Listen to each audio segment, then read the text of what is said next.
Hola, buenas tardes. Hoy os voy a explicar este magnífico retrato de Diego Velázquez,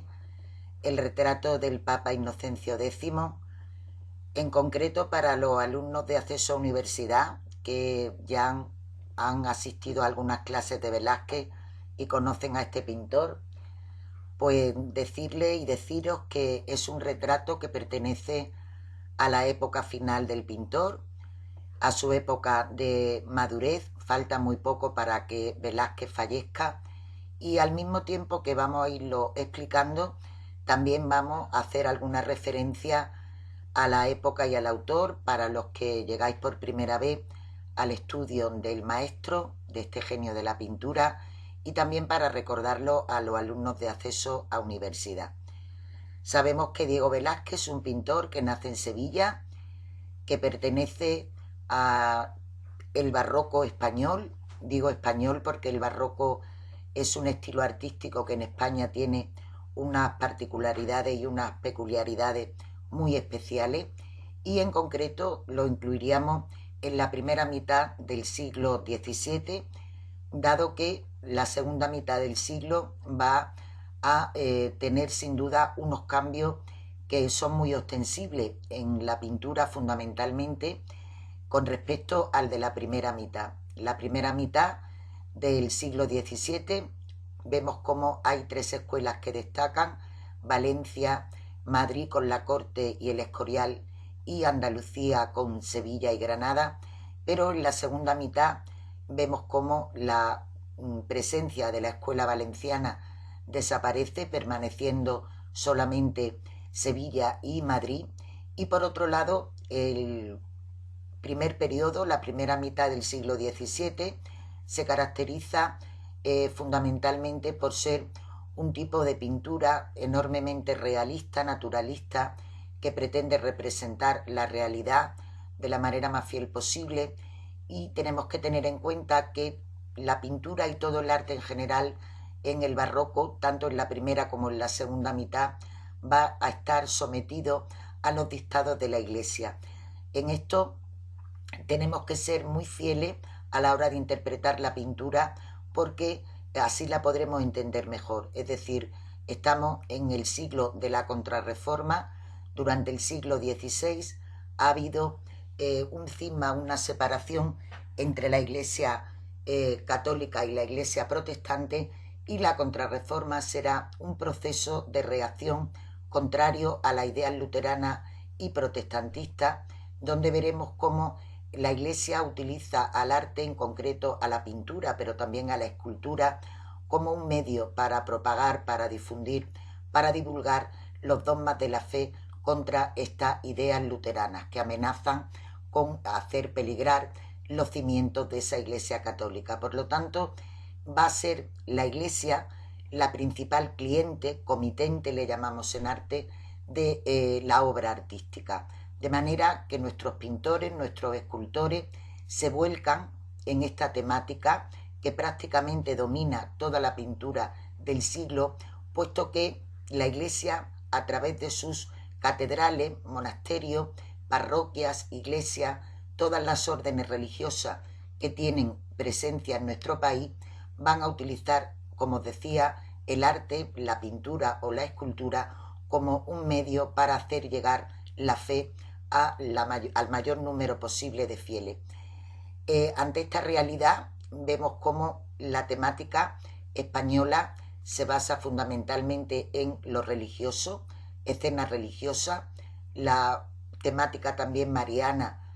o mariológica de la Virgen María estará muy presente, pero también la escena bíblica, evangélica, los santorales y la escena de la pasión.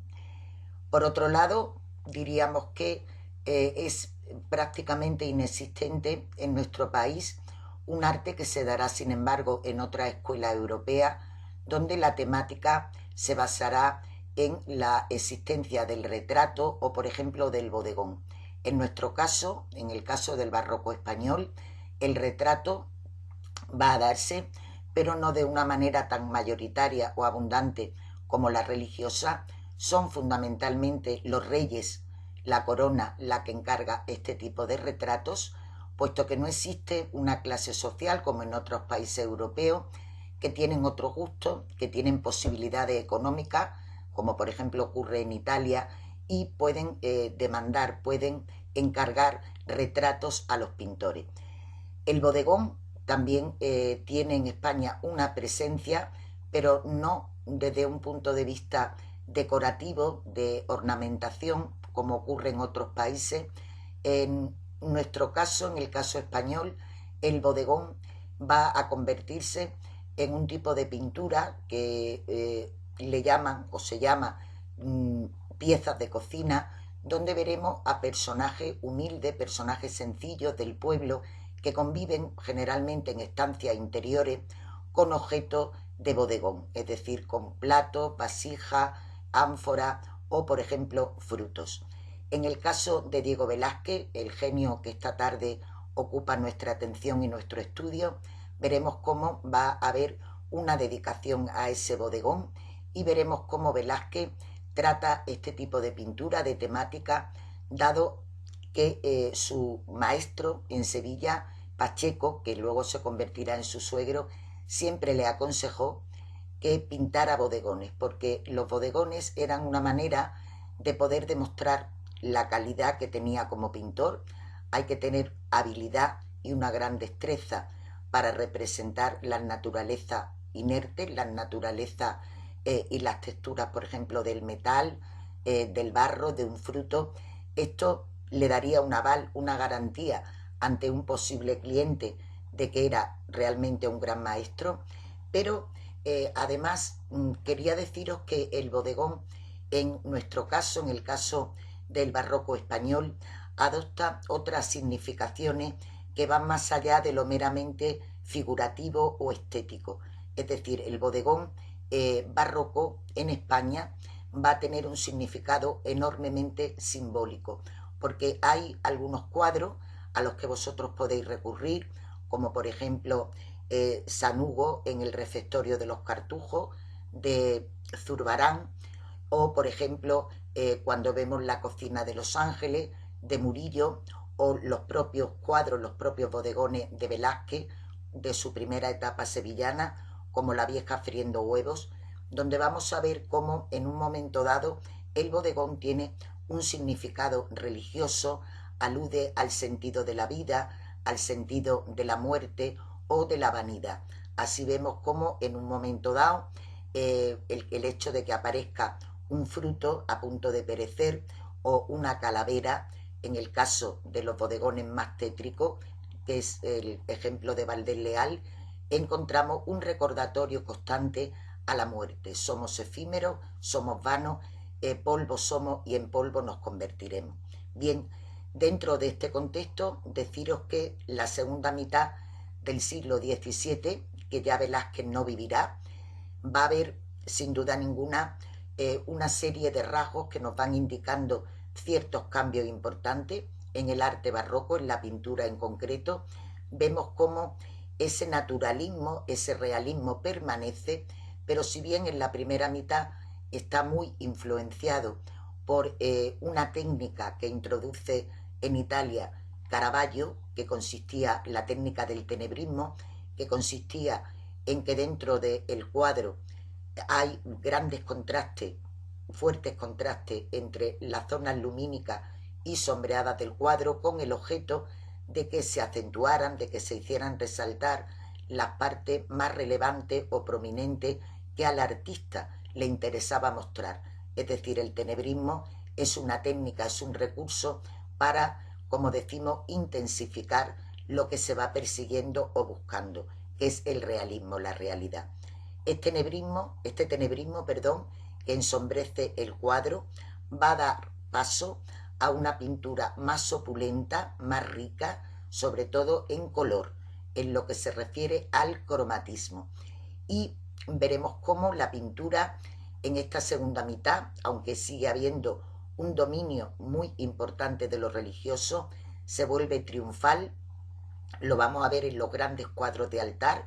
introducidos en Sevilla por Juan de Roelas, y veremos también una permanencia de este bodegón, de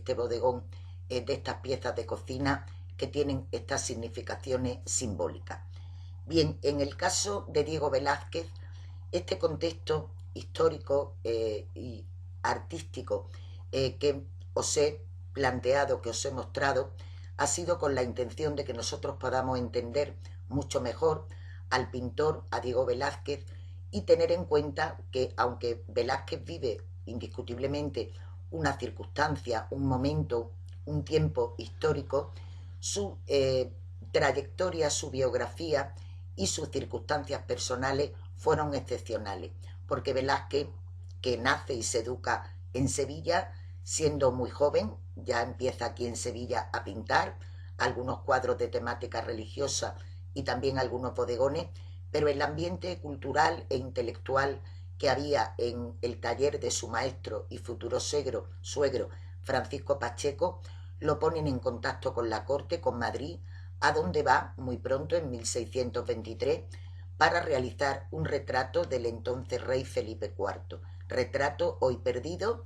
pero que sin duda ninguna debió gustar mucho al rey, al monarca, porque enseguida pide a Velázquez que permanezca en la corte y Velázquez se va a convertir en pintor regio, en pintor real.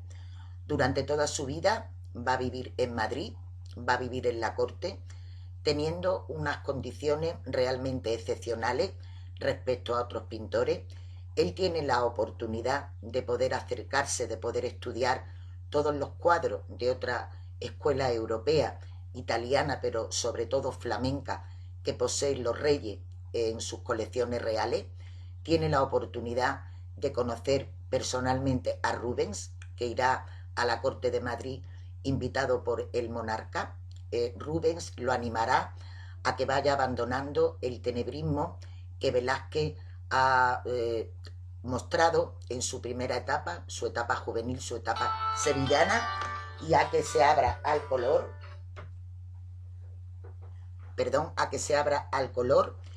y veremos cómo el hecho de que él se asiente en la corte, se asiente en Madrid, va a hacer que Velázquez pueda desarrollar una obra, una trayectoria muy diferente a la que desarrollaron otros pintores contemporáneos, como por ejemplo Zurbarán o por ejemplo Valdés Leal o Murillo ya en la segunda mitad del siglo XVII.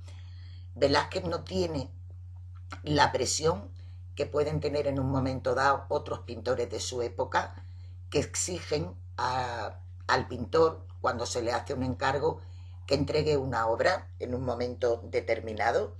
y Velázquez puede pintar en la corte, tiene su propio taller en el Alcázar, en el Palacio Real, puede pintar sin apremios, sin ningún tipo de presión, puede hacerlo con lentitud, como a él le gustaba hacerlo, porque era un pintor riguroso, muy autocrítico, que corregía mucho su obra, trabaja por lo tanto para el rey y tampoco se ve obligado no solamente a entregar una obra que se le exige que cumpla unos plazos, sino también a no dedicarse por entero a la pintura religiosa, aunque también es cierto que su suegro y maestro Pacheco no solamente le aconsejó en su etapa sevillana que pintara bodegones, también le exigió,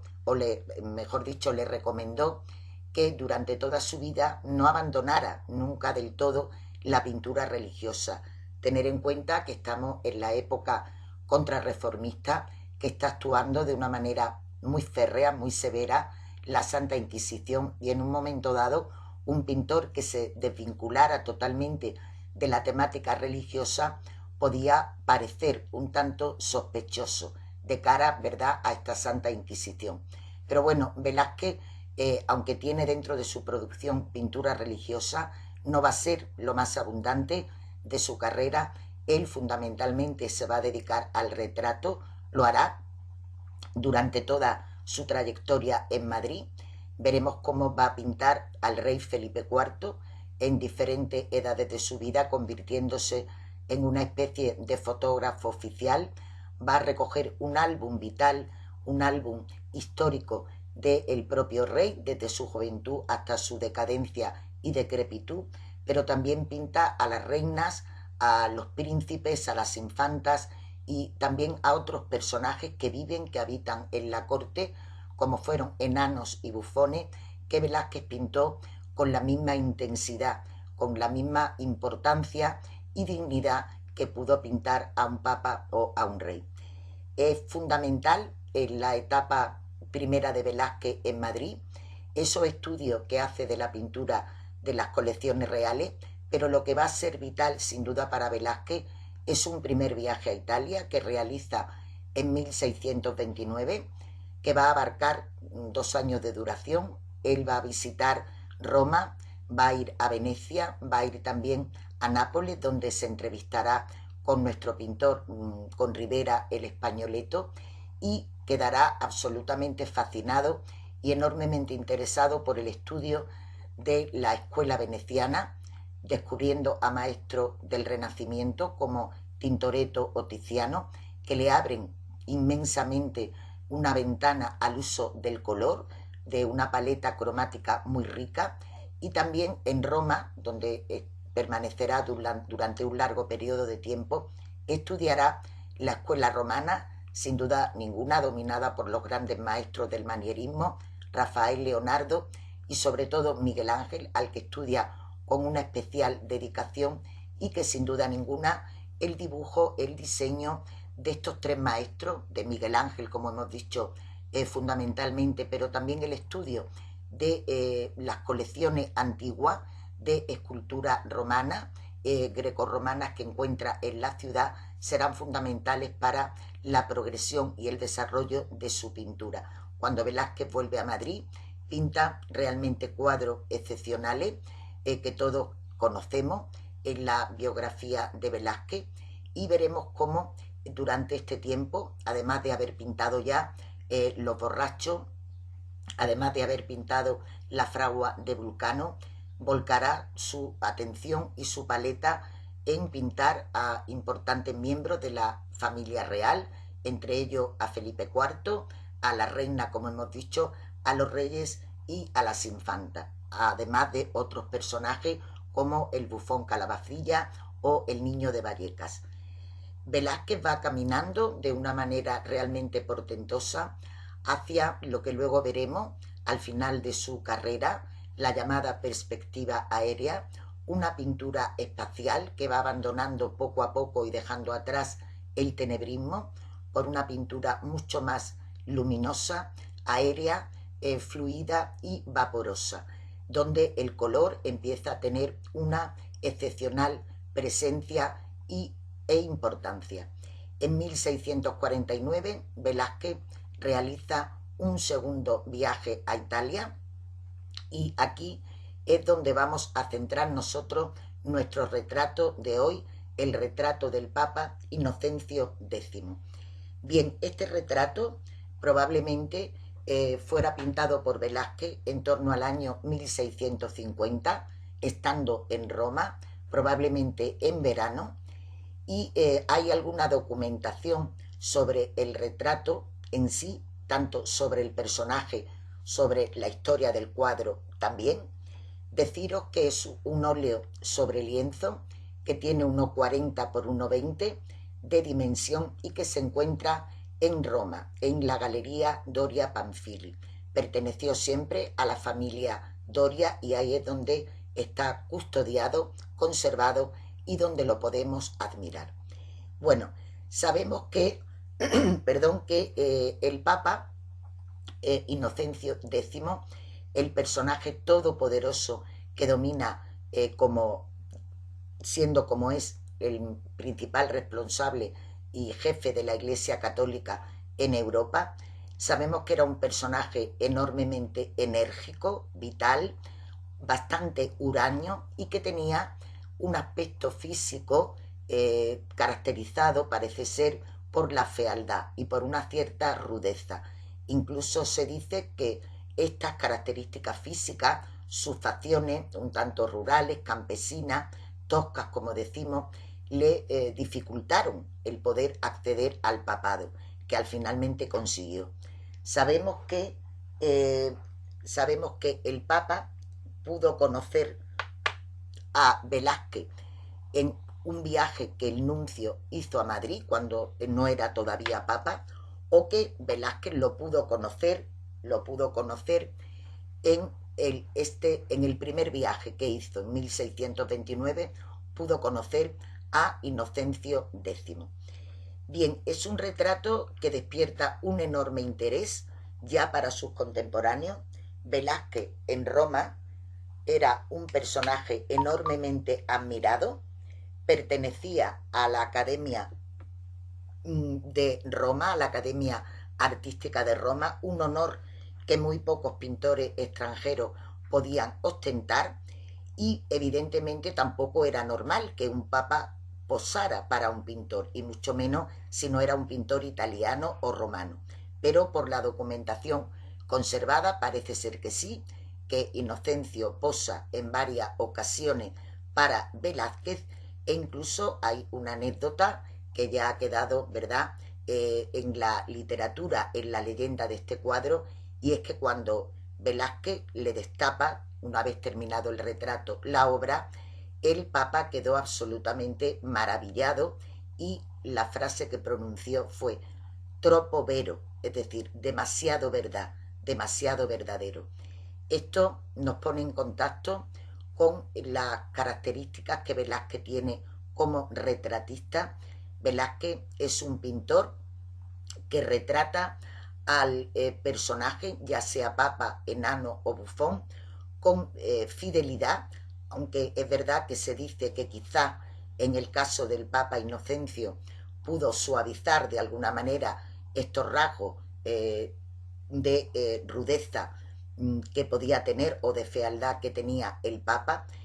Pero también es verdad que se dice que Velázquez tiene con respecto al retratado una cierta postura de alejamiento o de distanciamiento. Él parece un fotógrafo que sabe escudriñar, llegar hasta la profundidad del alma del personaje retratado. Aquí, en la mirada del Papa Inocencio, vemos cómo Velázquez ha sabido bucear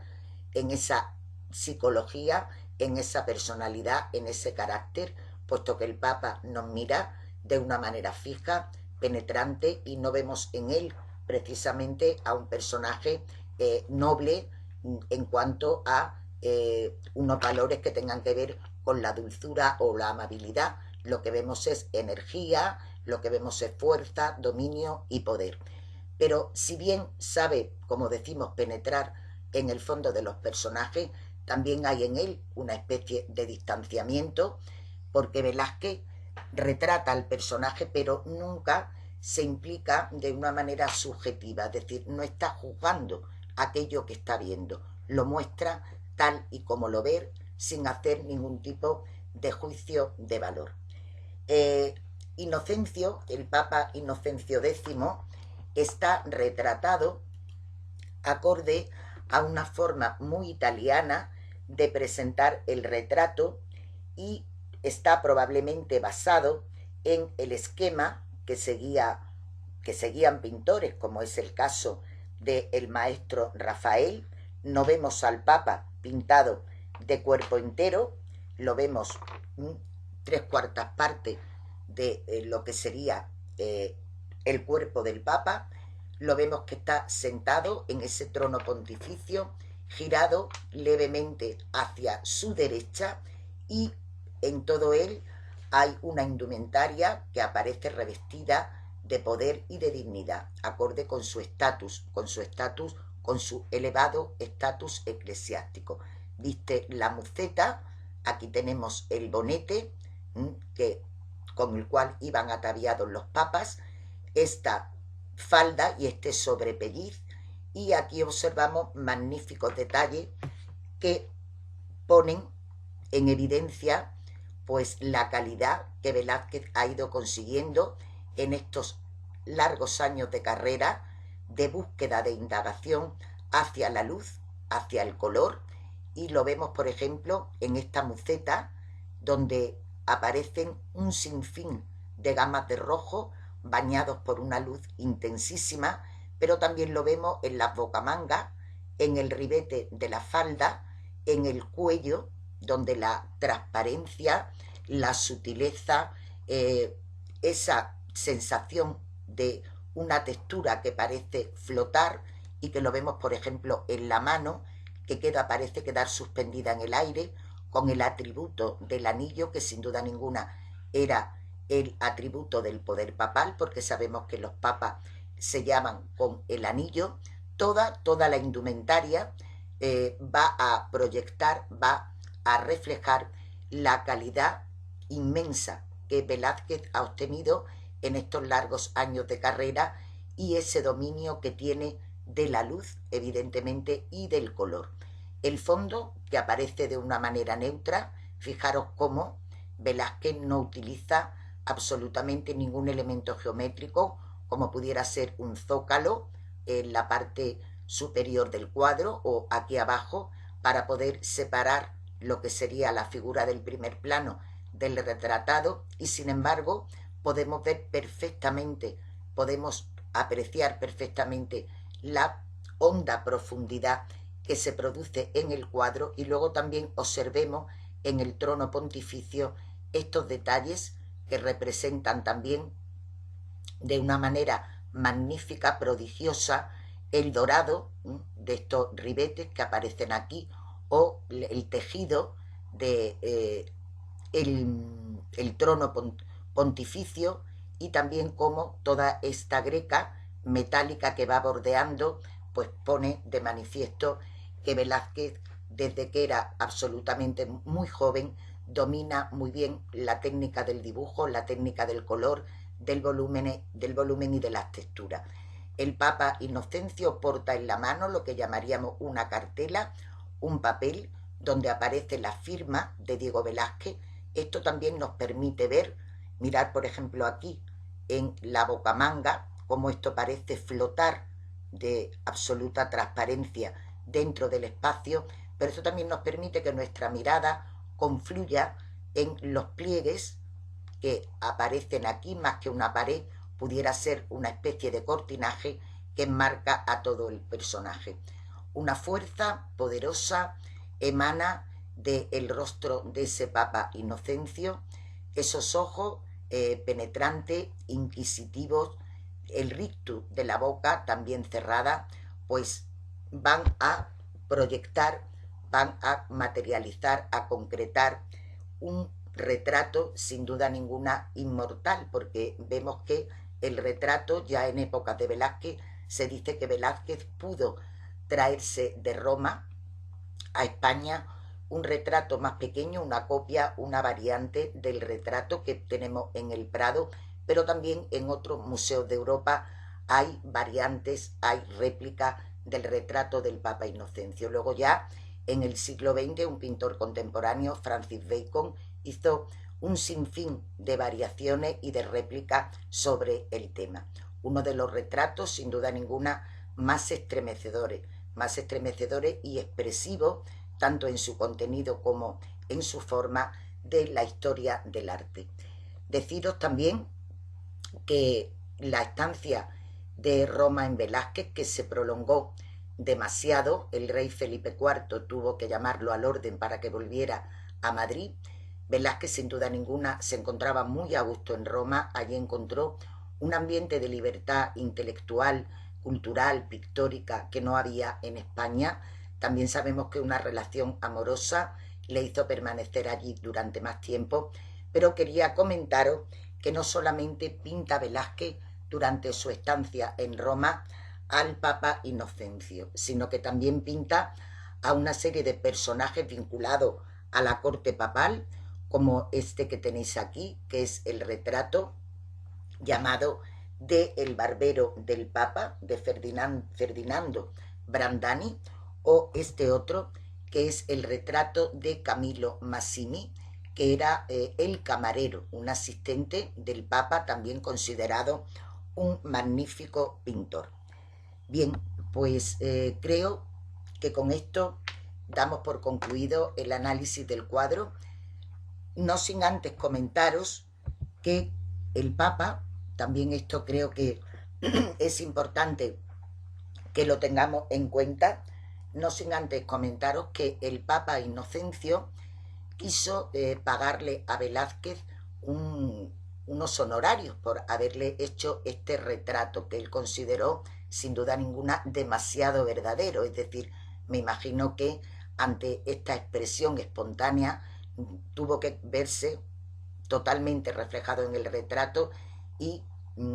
pagarle a Velázquez una buena suma de dinero por el trabajo que había realizado. Pero Velázquez se negó a aceptar ningún tipo de dinero por este trabajo. Bueno, esto creo que también es interesante que hagamos una reflexión sobre el hecho de por qué Velázquez se niega a aceptar el dinero del Papa.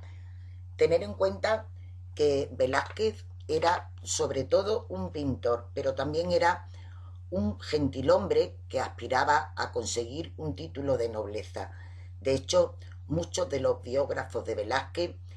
no se ponen de acuerdo en decir si Velázquez aspiraba a ser más pintor que noble o más noble que pintor. Efectivamente, esta fue su gran aspiración vital. Él durante toda su vida aspiraba a conseguir un título de nobleza, cosa que no tenía.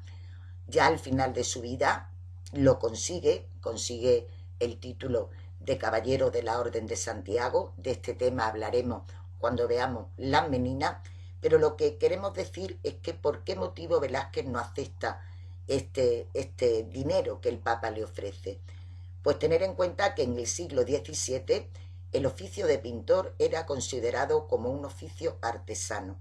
Es decir, el pintor, igual que el escultor, el ebanista, el carpintero, el herrero, eran todos personas que realizaban en sus diferentes campos o facetas un trabajo manual y por el que cobraban. Entonces, el trabajo manual por el que se cobraba estaba mal visto entre la nobleza, porque la nobleza no cobraba por realizar un trabajo, la nobleza vivía de la tierra, vivía de la renta, de manera que si Velázquez hubiera aceptado esos honorarios, se hubiera rebajado a sí mismo al nivel de artesano, no de artista, con lo cual una de las cosas que Velázquez quiso cambiar fue esa dignidad, esa categoría, esa consideración que en España se le daba al artista, que se le consideraba un artesano más y que tenía que pagar un impuesto que era la alcabala, igual que lo hacía un zapatero o un carpintero. Y por otro lado, aceptarlo hubiera significado también asumir que él no era noble, cosa que Velázquez de manera interior siempre había aspirado a ser y que al final consigue. Os dejo con este retrato, creo que en YouTube podéis encontrar interesantes enlaces también por si queréis ver algún vídeo. Creo que en estos momentos que estamos viviendo, acercarnos al arte, acercarnos a la pintura, es algo realmente consolador, es algo enriquecedor, porque ante las crisis que podemos sufrir de cualquier categoría o índole, tenemos siempre la promesa de algo que nos espera y que es permanente, la promesa de la belleza, del arte y de la creación. Hasta la próxima. Muchas gracias.